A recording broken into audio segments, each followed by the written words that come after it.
First on my left, fighting out of the blue corner, wearing black trunks with red, white, and green trim, hailing from Torreon, Coahuila, Mexico. His weight 139.5 pounds. He is undefeated in his campaign to the ring with a record of 31 wins, no losses, 1 draw, and 24 wins coming by way of knockout. Ranked the WBC number 5 super lightweight in the world, and tonight making his U.S. debut, here is the undefeated WBC Silver super lightweight champion, introducing Roberto Ortiz. And his opponent across the ring on my right, fighting out of the red corner, wearing black trunks with white trim, hailing from Chebut, Argentina. He weighed in at already 139 pounds.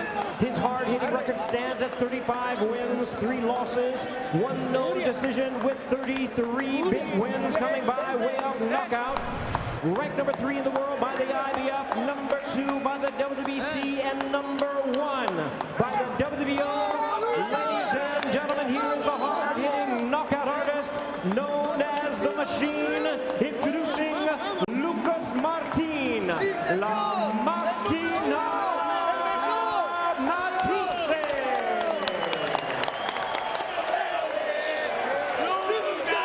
Once again, our referee in charge, now to give instructions, Benji Esteves.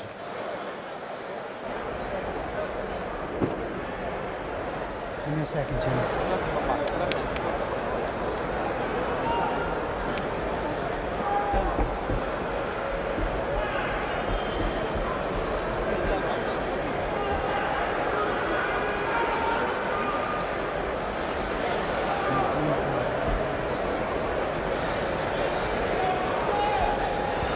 Lucas, Roberto, ya recibieron mis instrucciones anteriormente. Voy a repetir, quiero una pelea limpia. Obedezcan mis instrucciones durante la pelea todo el tiempo y mucho más importante, protéjense durante la pelea todo el tiempo. Buena suerte, dense en guante. Cincinnati was the first city in the U.S. to have a full-time paid fire department in 1853, and the action in this clash promises to be hotter than fire. I almost feel like it should come with one of those warnings. The following may not be for the faint of heart. Viewer discretion advised. Of their combined 66 victories, 57 have come by way of knockout or TKO.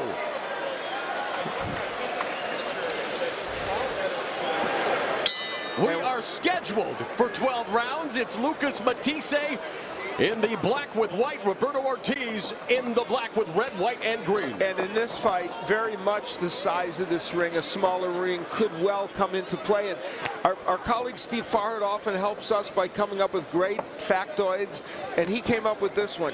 In the last 20 fights involving, this may surprise you, involving an Argentine fighter against a fighter from Mexico, Argentina is 18-2. That's shocking. Really. It is. Roberto Ortiz has 23 of his 24 knockouts within 5 rounds. We already mentioned earlier that 28 of Matthisse's 33 KOs have occurred inside 4 rounds. So this is not the time to take a bathroom break, my friends. my old partner Sal Marciano used to say, don't go to the refrigerator. And Matthysse attacking the body with the jab. Ortiz blocking that punch, going downstairs with a shot to the midsection. You know, yesterday Ortiz told us he doesn't mind having actually a fight with Matthysse and not fighting a careful fight, even though despite Mathisse's power. So both guys very confident in their punching power. Ortiz not intimidated by Matthysse, and he's come out pretty aggressively, you know, with jabs and just, you know, feeling out punches, but at the same time not an intimidated stance at all. Plus, Al, the ring being so small, it's going to kind of force a firefighter at a certain point. It's true. Weren't surprised when we asked Matthysse about this fight. He said it's very simple. I need to go to war. This is a recording when it comes to Matthysse. You know, Matthysse has often had slow starts in fights, though not against Lamont Peterson, we should point out. When he uses the jab, he's a different fighter, and they talked about that at the fighter meetings with us. He and Luis Pereira, his trainer, they said we must use the jab. It helps him land power punches and keeps him on balance.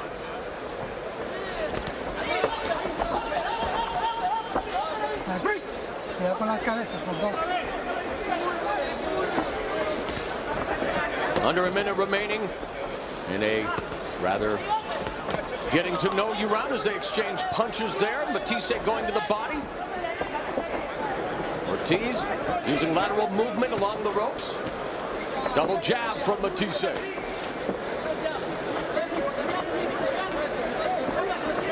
Ortiz has this herky-jerky kind of style, and it's kind of hard to find your distance on him. And a couple of times, Matthysse has come up just short with some of his punches.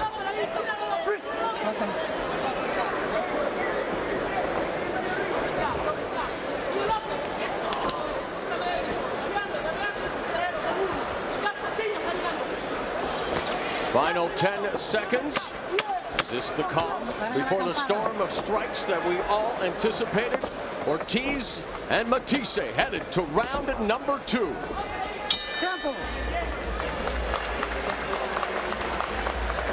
For Roberto Ortiz, he likes to use the uppercut. We didn't see him as much in the first round, but he can't throw from far out. He will get countered by Matthysse. Don't lunge in. He hasn't done that in the first round. He's actually kept his distance very well. We haven't seen him throw the right hand. They told us at our fighting meetings the right hand was going to be a key weapon for him. As for Lucas Matthysse, the jab is vital for him. I mentioned that, but not a lazy jab, because if he does throw a lazy jab, that right hand from Ortiz will come over. And when the uppercut is thrown by Ortiz, if it is, the counter left hook could be a very important weapon for Matthysse.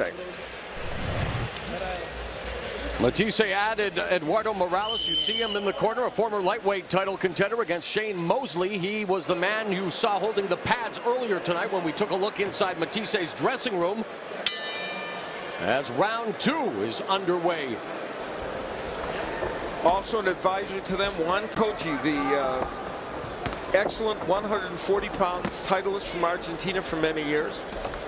In preparing for the toughest test of his career, Ortiz employed a sports psychologist for 5 weeks to work on the uber important mental aspect of fighting. Maybe shed some light on that, Paulie. You know, any kind of advantage you can try to get, sometimes the psychological part of the fight is the most important. So if you need help with the psychology of it, maybe building confidence, maybe convincing you that, you know, you can do better or you can succeed, maybe when you're having those doubts. You know, each fighter is different, you know. Some fighters don't feel the need they need anything like that, and some fighters, every little bit helps. In the end, it's all up to the fighter.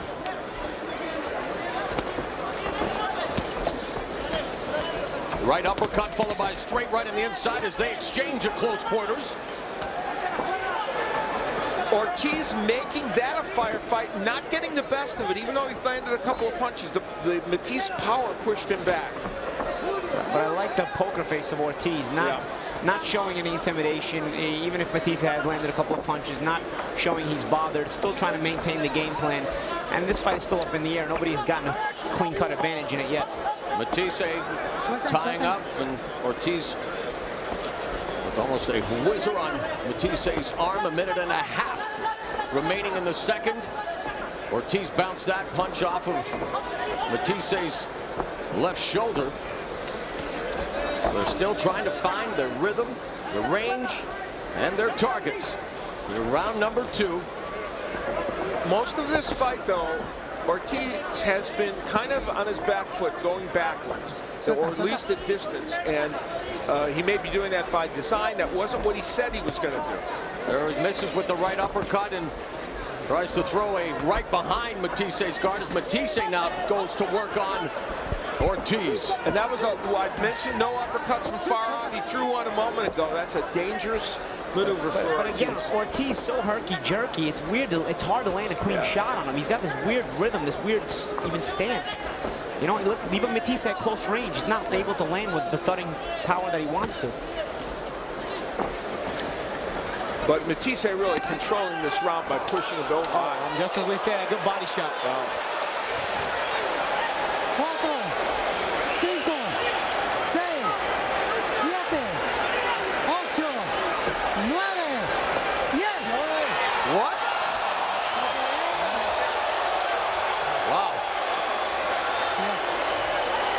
And you got to blame Ortiz there, you guys. He looks like he was waiting. He was getting up at 9. And what do you think, Paulie? I mean, he was getting up at 9, but Listen, you don't want to cut it close. A body shot is hard to recover from, man. A body shot, you need every second you can get to recover from that thing because you're about to go back into action with very little oxygen. Having said that, he got up. If it's close, let him continue and see what he does. You can always stop it a few seconds later if he doesn't react. He obviously wants to fight. We're in round 2, not 10. I don't know. It's a tough one. Man, talk about anticlimactic. Yeah, it's tough because, you know, it was so close, and Benji Estevez may be right that he didn't beat the count. I couldn't say. And if we have the, we can look at it in slow motion all we want, but he had to make the call as it happened. Meanwhile, this guy, Lucas Matthysse, showed us his power early in this fight. Here's the thing. I mean, if he didn't want to fight, he wouldn't have got up. He was just trying to take every possible second to recover from that body shot. Because how many times do we see a good body shot land? The guy just stays down for the whole full count and doesn't get up. So Ortiz obviously wants to continue. He's just trying to take every possible second to re-oxygenate because that body shot clearly hurt him. And just like that, Roberto Ortiz tastes defeat for the first time as he goes down for the 3rd time in his career, and this fight is over. Matthysse picking up his 29th knockout victory inside 4 rounds, his 34th overall. We will take a look at this to make sure that where this punch lands, nobody suggested it was low. Oh, it was a very nice body shot. And Ortiz going down. Good for Lucas Matthysse for not trying to land another punch. The mouthpiece comes out of and that gives Benji Estevez some room for error here because he's spinning out the mouthpiece. Let's take a look at the count. He's up to 7, 8, 9. Well, to be honest, he beat the count. He beat the count. So here's the thing, though. He's spitting out his mouthpiece. Right. I didn't realize that at first. Right. Now Benji Estevez has the right to stop this fight. Let's take a look at it again. Beautiful body shot. Beautiful liver shot there by Matthysse. The thing is, Ortiz goes down, and Benji Estevez will come in, make the count, and he does have the right to stop the fight. But the way he stopped it made it appear that he did it because he didn't beat the count. And if you're going to stop the fight after the guy has gotten up, you have the option to take a look at him. You don't stop it immediately. You look at him and you decide. Now let's take a look very carefully at this as we see Ortiz. Now he's not looking at Benji Estevez, but clearly that was 9 as far as I'm concerned. Guys, we're missing the point here, though. He spit out his mouthpiece. What do? You take him back to the corner after he barely beats the count and let him oxygenate more? The problem is now he spit out his mouthpiece, so he doesn't get the benefit of the doubt for that half second. Well, because now if you put back his mouthpiece, he's going to get another 5 seconds. Let's take a look. Let's take a look at, there's the body shot, and that it hurt Ortiz. I get your point 100%. However, if in fact he beat the count, to be honest, mouthpiece out or not out, if you beat the count, you beat the count. The referee still has to decide whether he wants to let you continue. Now, there's the mouthpiece going out. I get that. Let's take it.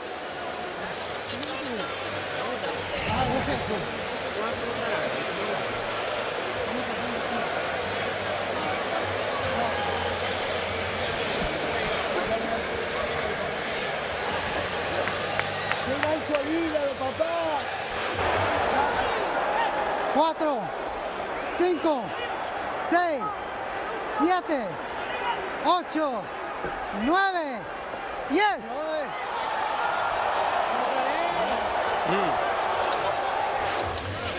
Well, that was 9.5, wasn't it? Interesting.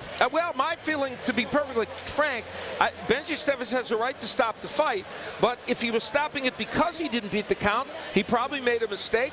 But there wasn't a lot of, also a lot of protest from Ortiz, and I get your point about the mouthpiece as well. I think Benji penalized him the extra half a second because now by putting the mouthpiece back in, Ortiz now bought himself an extra 5, 6, 7 seconds to rest and oxygenate more. I think that, well, let me say this. To be honest, I think that would be totally inappropriate if that's what he did. 100, it's not even in the rules to do that. Corrales Castillo. Well, no, it's not in the rules to do that.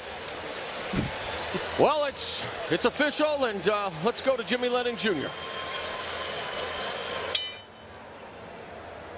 Ladies and gentlemen, we have the time of 2 minutes 45 seconds in round number 2. Our referee in charge reaches 10. He is the winner by way of knockout, Lucas Martin, La Máquina Matthysse.